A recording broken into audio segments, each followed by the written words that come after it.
అంటే ఇప్పుడు మీరు చెప్పినట్టే కాలేజీలో ఉండి మీరు వేరే వాళ్ళ సినిమాలు చూడడం ఒక ఎక్స్పీరియన్స్. యా ఇప్పుడు ప్రొడ్యూసర్‌గా ఎందుకంటే నేను కూడా నిన్న స్క్రీనింగ్‌లో ఉన్నాను కాబట్టి, భాష తెలియని వాళ్ళు కూడా చాలామంది వచ్చారు.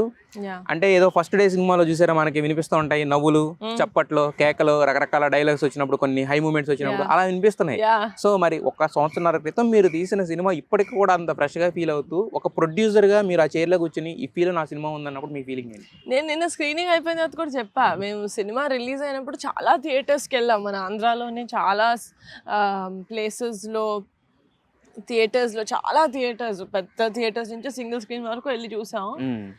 కానీ ఈ స్క్రీన్లో చూసినంత వెయిటేజ్, ఆ ప్రెషర్ నాకు ఎప్పుడు అనిపించలేదు. ఎందుకంటే అక్కడ మనం గోదావరి సైడ్ ప్లేసెస్కి వెళ్ళినప్పుడు అక్కడ జనాలు, నాకు కాన్ఫిడెన్స్ ఉంది. ఎందుకంటే అది మన కల్చర్కి చాలా క్లోజ్ కాబట్టి మనం ఎక్కడో దగ్గర రిలేట్ అవుతాం. ఆ పాలిటిక్స్ చూపించింది మనం చూసుంటాం కాబట్టి రిలేట్ అవుతారన్న కాన్ఫిడెన్స్ ఉండింది.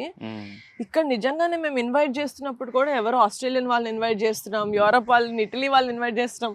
ఇచ్చేసిన తర్వాత అసలు వీళ్ళకి అర్థం అవుద్దా? సబ్ టైటిల్స్లో సర్పంచ్ అని అంటున్నాం, అసలు వాళ్ళకి సర్పంచ్ అంటే ఏంటో తెలుసా? We had a lot of inhibitions and we are calling people.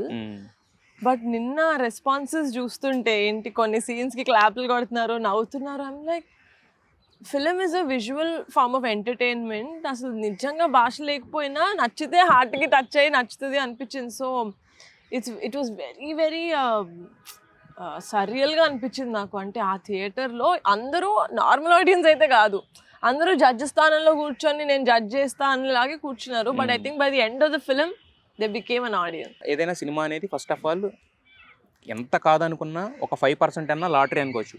మనం ఎంత స్క్రిప్ట్ మీద ఇది చేసినా, ఏం చేసినా. ఎందుకంటే ఆ టైంకి ఎలాంటి సినిమాలు వస్తాయో తెలియదు, ఆడియన్స్ మూడ్ సెట్ ఎలా ఉంటుందో, మైండ్ సెట్ ఎలా ఉంటుందో తెలియదు.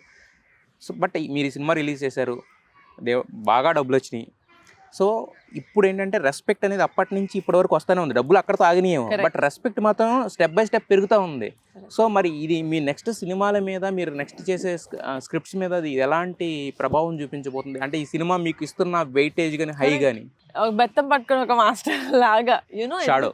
కరెక్ట్, డెఫినెట్గా. ఎందుకంటే నేను పింక్ ఎలిఫెంట్ స్టార్ట్ చేసి 10 years అవుతుంది.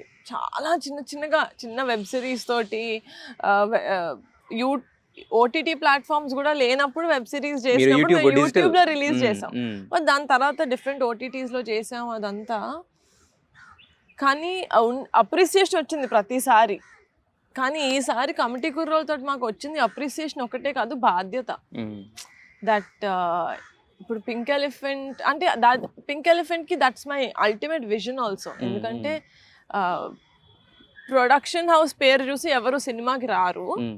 అలా రావాలి అంటే మనం చాలా మంచి సినిమాలు చేస్తుండాలి. కొంతమంది ప్రొడ్యూసర్స్కి వస్తారు, అక్కడ పెట్టాలి అని. నాకు పింక్ ఎలిఫెంట్ అంటే హీరో, హీరోయిన్, స్క్రిప్ట్, డైరెక్టర్తో సంబంధం లేకుండా పింక్ ఎలిఫెంట్ వాళ్ళు ప్రొడ్యూస్ చేశారంటే 100% బాగుండే ఉంటుంది, వెళ్దాం అన్న అది that's my vision for pink elephant. దానికి కొంచెం యాడ్ అయింది అంతే. నాకు ఆల్వేస్ ఆ ప్రెషర్ ఉంటుంది. పేరు, మనీ పోయినా it's okay, we can get it from any other vertical. కానీ గుడ్ విల్ అనేది, క్రెడిబిలిటీ పోతే మాత్రం అసలు ఎంత చేసినా యూ కెనాట్, రైట్? ఎందుకంటే ఒక్క సినిమా చాలు క్రెడిబిలిటీ పోవడానికి. అందుకని నేను ఎప్పుడు చెప్పట్లేదు అసలు కమిటీ కూడా మేము ఏదో అవార్డ్ సినిమా తీయాలి అని కాదు. నేను వెరీ ఆనెస్ట్గా కమర్షియల్ సినిమా తీయాలనే మేము సెలెక్ట్ చేసుకున్నాం. వంశీ కూడా అదే చెప్తాడు, కమర్షియల్ సినిమానే తీసుకున్నాం. బట్ అప్రిసియేషన్ అది అంతమందికి అపీల్ అయింది కాబట్టి ఇలా అవార్డ్స్ వస్తాయి.